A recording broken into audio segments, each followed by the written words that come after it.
द्वारा डायल किया गया नंबर फिलहाल दूसरे कॉल पर। आपके द्वारा डायल किया गया नंबर फिलहाल। अबे गोधन, ई तोर बाल बनावे वाला कैंची ना, साइकिल है, तनी लहे लहे पैडिल मार।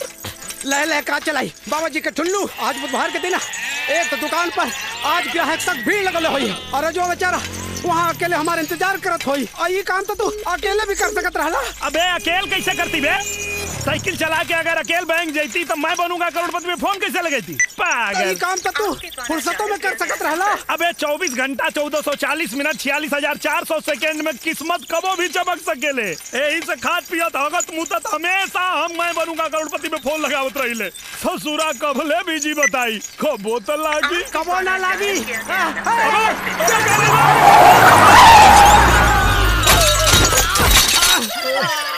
अरे गोधना, हाँ भाई, जिंदा बाड़े। हाँ भाई।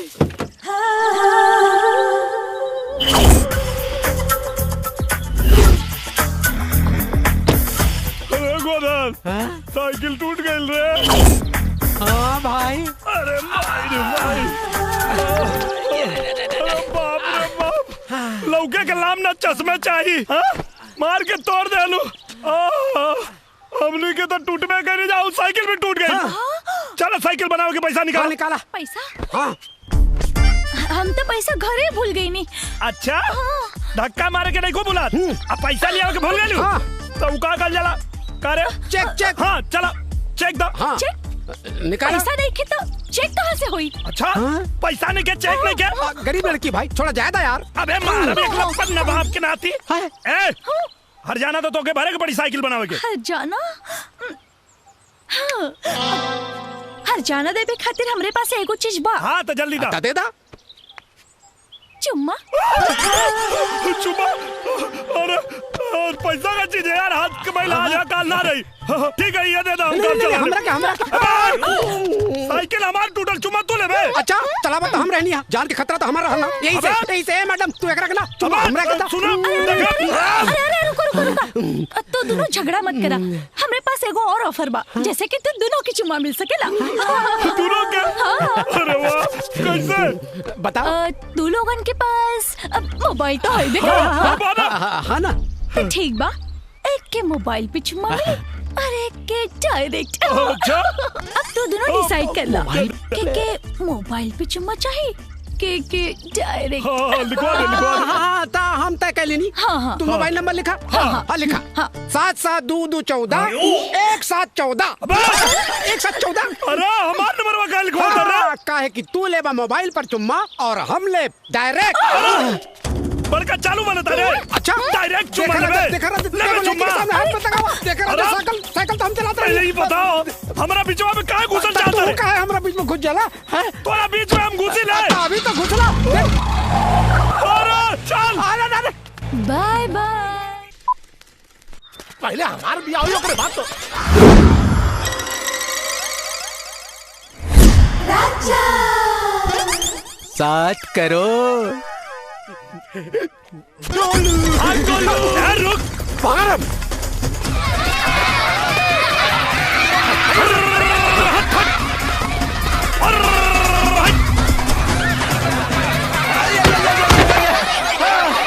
हम नहीं की भाग सकत भाई। भाग देखा तो नहीं कितना भाग।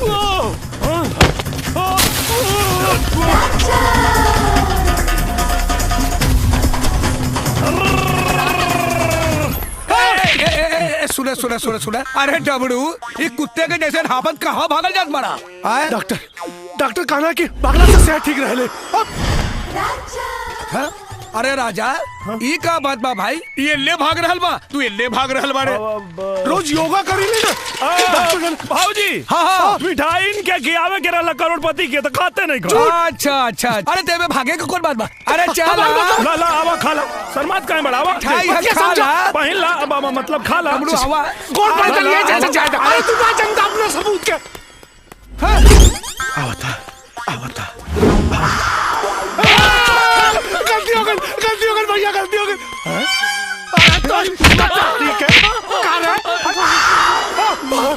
ये राजा जल्दी आवा, हमें डमरुआ के पकड़ के रखनी है। जल्दी आवा राजा। छोड़िए मत। आजा।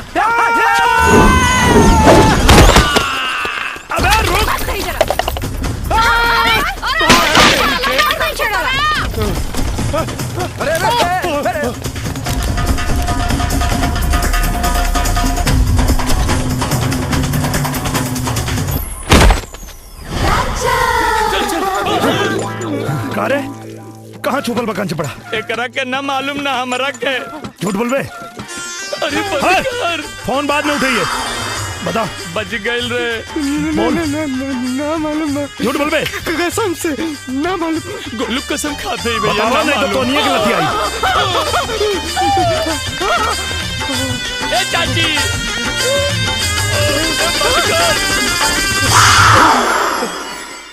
नागिन नागिन। अरे कंच पड़ा। बेवफा से प्यार हो गया।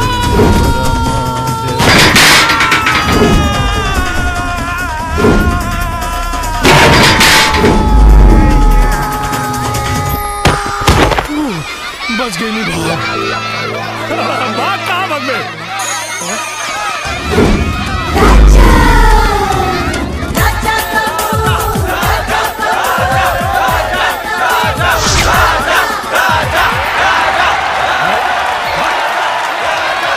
भाग भाग भाग। अरे साधु वो बारो ना जीत पाई। दवरुआ खातिर तालियां। चप्पल चोर डबरुआ।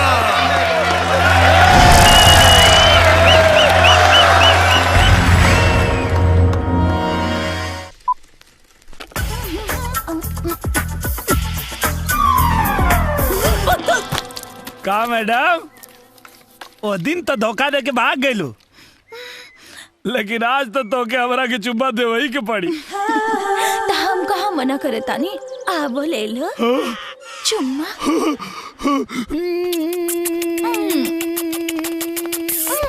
तनिको रुको डार्लिंग, ए का करा तारा? इतना सुंदर सुशील लड़की के भले बाजार में चुम्मा लेबा?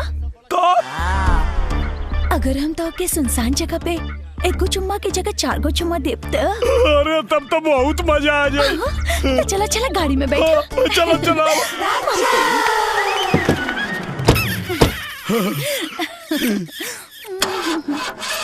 डार्लिंग गाड़ी तो स्टार्ट ही नहीं के हो। तनी अकेले बाहर जाके गाड़ी के धक्का देके अपन मर्दानगी दिखावा ना। कहा ना देखा तू अकेले ठेल के चालू कर देता नहीं।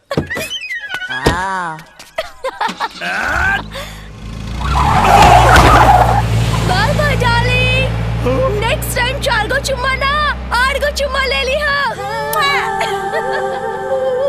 का भगवान सुनले बानी कि तू हर आदमी के मनोकामना जीवन में एक बार जरूर पूरा करेला। हमार करोड़पति बने के सपना तो पूरा कैला ना। कम से कम ऐसे वो चमचमात चीज हमारा झोली में डाल देता, जीवन सफल हो जाए। प्रभु डार्लिंग जल्दी बनाओ, बहुत भूख लगी है। हाँ हाँ बन गई, ले आओ तन। राजा राजा राजा राजा राजा राजा बाबूजी बाबूजी बहुत गुस्सा में बाबू। कहाँ बाबूजी रे? यहाँ अवतरण, यहाँ अवतरण, तू जल्दी भाग ना तो सब पोल खुल जाए। अरे वहाँ कहाँ जाता बाबूजी होने से अवतरण, तू ना जा। ए भाई सब संभाल लिए। हाँ हम संभाल ले। अरे बाप रे, हे भगवान ये दोस्ती के चक्कर में का करे पड़ी। चलो तरकारी बना दी। ठीक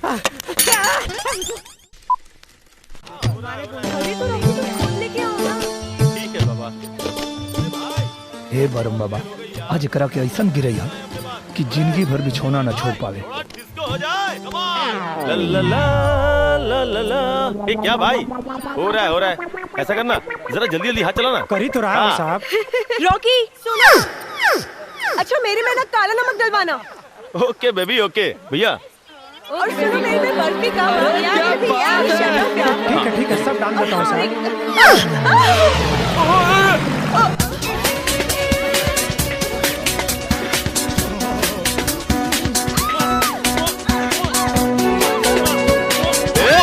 दूर हटो बेवकूफ गंवार देहाती। रॉकी सबने किसके ऐसे मारा? Just kill him. Don't worry, अब देखता हूँ ये बेवकूफ गंवार यहाँ से बच के कैसे जाता है। बिलायती बानर, हम इनका पे ना ये हमारा पे गिर लिया और गलती से चुम्मा ले लिया। तो हमारा गांव में कोनो काम 11 हाली कोई जाला तब शुभ होला। अभी 8 चुम्मा लेनी हो तो बिचवा में आ गिला हो। कोनो बात ना, अभी 3 चुम्मा और ले और तोहरा अंदर दम बानू तो रोक के दिखावा। इंडी रहुआ हिंदुस्तानी के चैलेंज बा। अच्छा तो ये बात है, तो मैं भी देखता हूँ तू मेरी गर्लफ्रेंड का कैसे चुम्मा लेता है। Your challenge accepted. पक्का ना? हाँ बे पक्का। अरे रोकी, क्या कर रहे हो? अरे डोंट वरी डार्लिंग, मैं हूं ना। डार्लिंग थोड़ा पीछे, थोड़ा पीछे। 3 गो चुम्मा के बाटे सवाल, तू काहे बवाल करेला?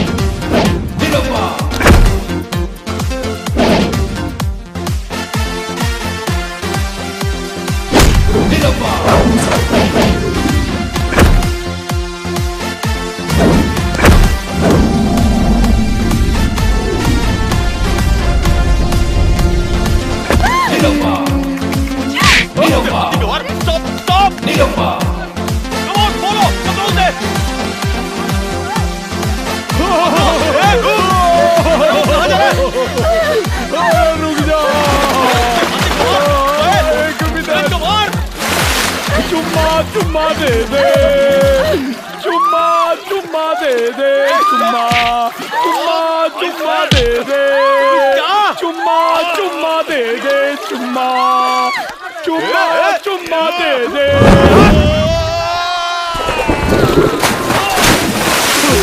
चुम्मा चुम्मा दे दे,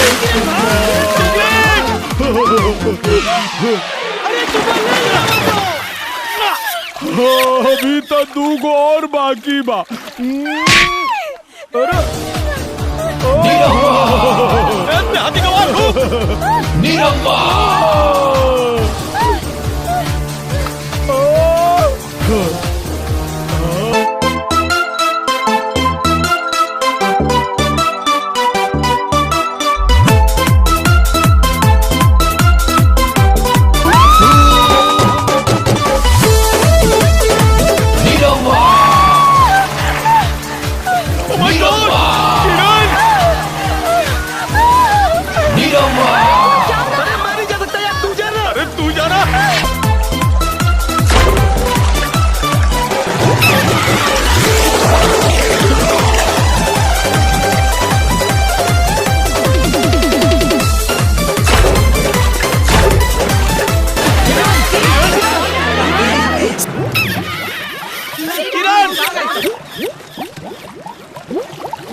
डार्लिंग, वो स्टूपिड गंवार कहाँ गया?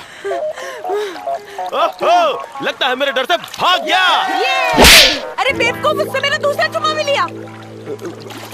डोंट वरी डार्लिंग, अब वो तुम्हारा तीसरा चुम्मा कभी नहीं ले पाएगा। ओके, लेट्स एंजॉय स्क्वाड कार।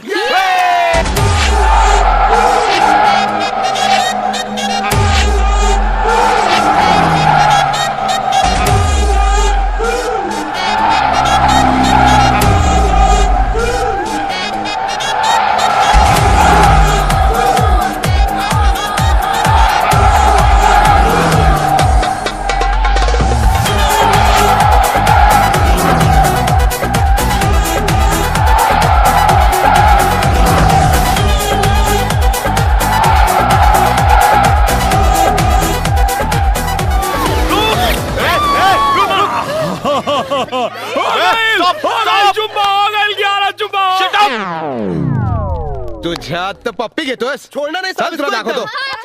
तेरे को हवा की हवा खिलाता हूं, चल। हमरा उस सिक्योरिटी गार्ड है। क्या? हाँ, चल। हमके बचा ले। इंस्पेक्टर, चल। इस देहाती गंवार को छोड़ना नहीं, हाँ, छोड़ना नहीं इसको। मैडम, इसको बिल्कुल नहीं छोड़ना। गंवार देहाती। किरण, किरण, किरण।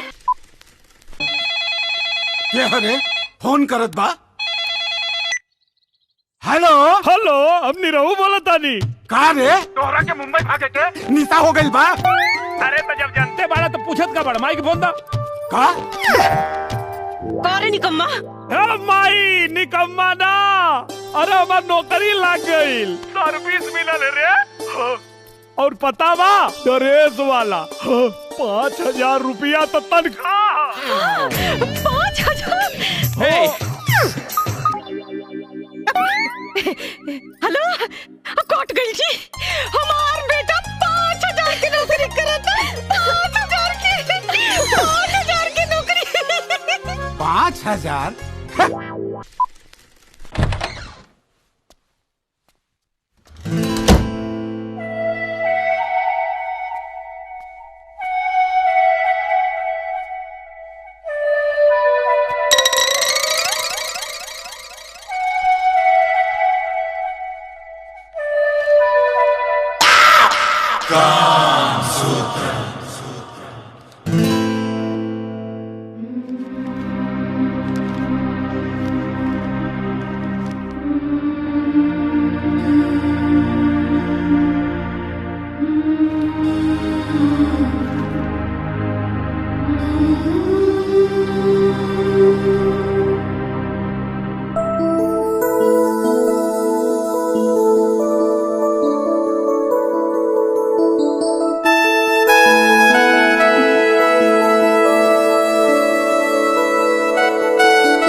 दिमाग खराब हो गया बा?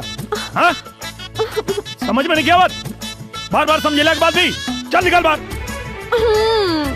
चल निकल। चल।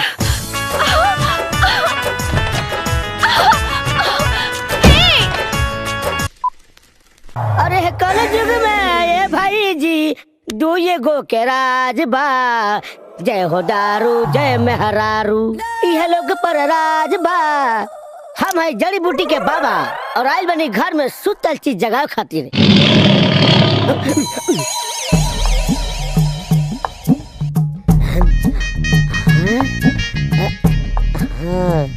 ये है लड़की के बाल।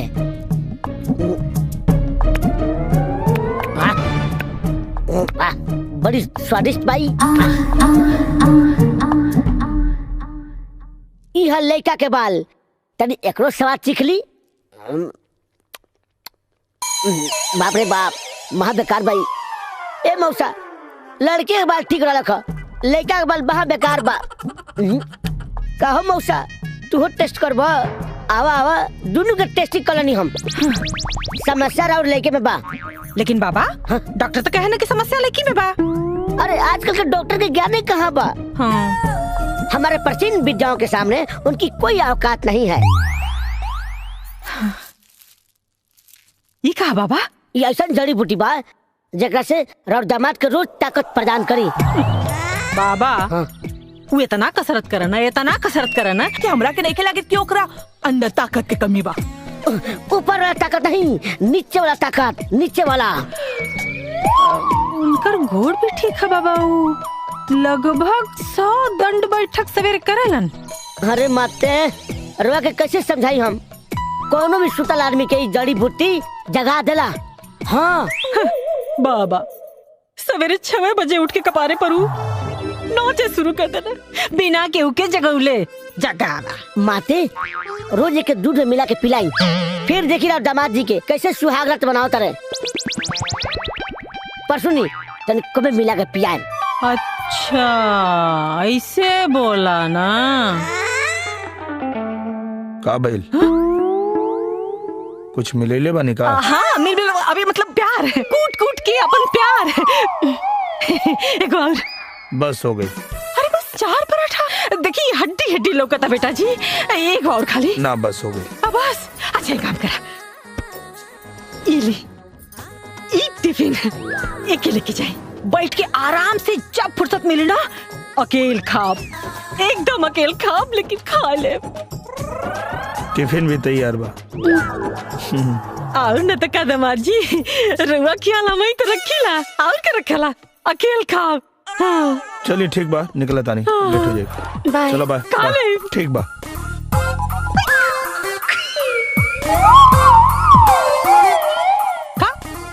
पराठा खा। का हो जादूगर? जवन काम ये आंख बंद करके कर दी है, तू आंख खोल के कर देबा? जादूगर पानी ई तो हमारा बाएं हाथ के अरे खेल बा। सिंपल 1 मिनट में। अच्छा हाँ सोच ला। सोच ले नी। मूछ कटा जाई।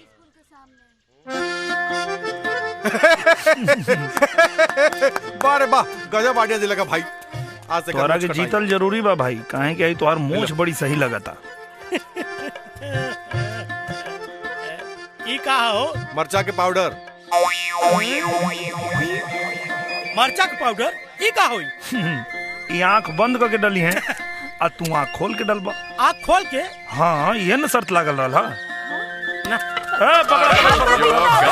हुसैन अस्तूरा लिया। ना ना। अरे कटवा ले। महंगा पड़ी। अरे कटवा। हाँ कट गई। बड़ा महंगा पड़ी मूछ काटे वाला के। हम विधायक दे सकते। इना मानी अगर कपारो छिलो लोग ऐसे ही ना मानी। ला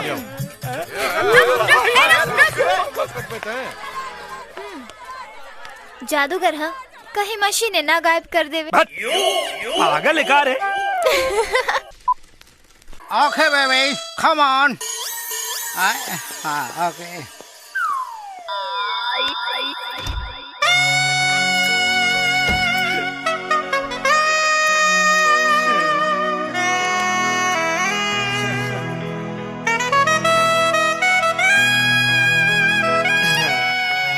काहे के बोलौनी हो?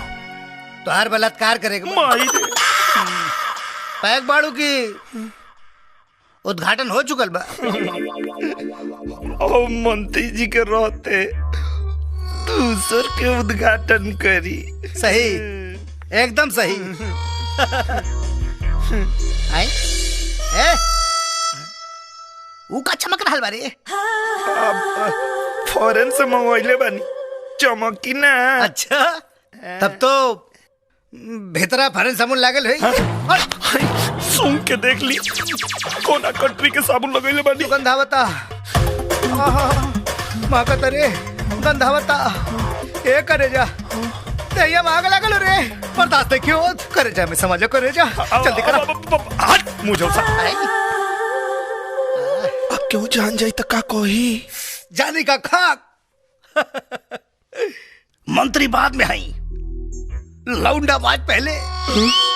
जब हम पास में खलासी रहनी नू तब कोनो खलासी लौंडा के छोड़ लेना रहनी। तो यो तो सोची रहो जनता के सेवक होई। सेवक? हाँ। जनता मतलब बेवकूफ, एक नंबर का गधा। जब वोट की जरूरत हो गए तो हाथ जोड़ लेवे के अगर बात पिछवाड़े दुलत्ती मार के भगा दे। जान फालतू बात करेंगे समय ना। जल्दी से आजा, जल्दी से आजा करे जा। समझ जल्दी से चलो। विधायक जी के पता चली तो विधायक ससुरा हम उस बड़ा लागल होई कत्तो कीर्तन थोड़ा करत होई। अरे जल्दी करो हो, ए हमार पावर हाउस। रवा ऐसा नहीं, हम तो कभी सोचले भी ना रहनी। अरे तोहरा सोच से भी बहुत ऊपर का चीज बानी। जब हम दारू का दलाली करी ना तो घसियारी न चरवाहिन केहू के ना छोड़नी। 3 बेर रेप के केस में भीतर जाके बाहर आ चुकल बानी। चरित्रहीन नंबर 1 कहा तो लिख के दे दी हो ना। पहले उठक बैठक करी।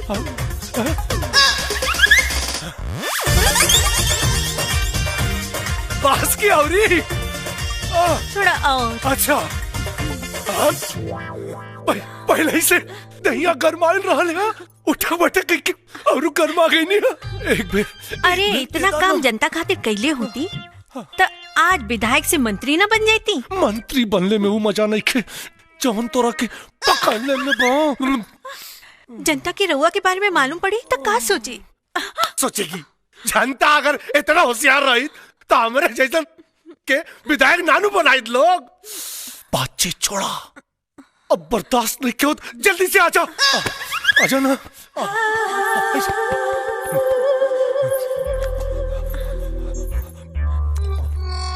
हम अगर रउआ लगे आई तो रउआ बीमार हो जाए। कहे हो? मलेरिया बाकी फलेरिया। एड्स बा। जीजा, जीजा।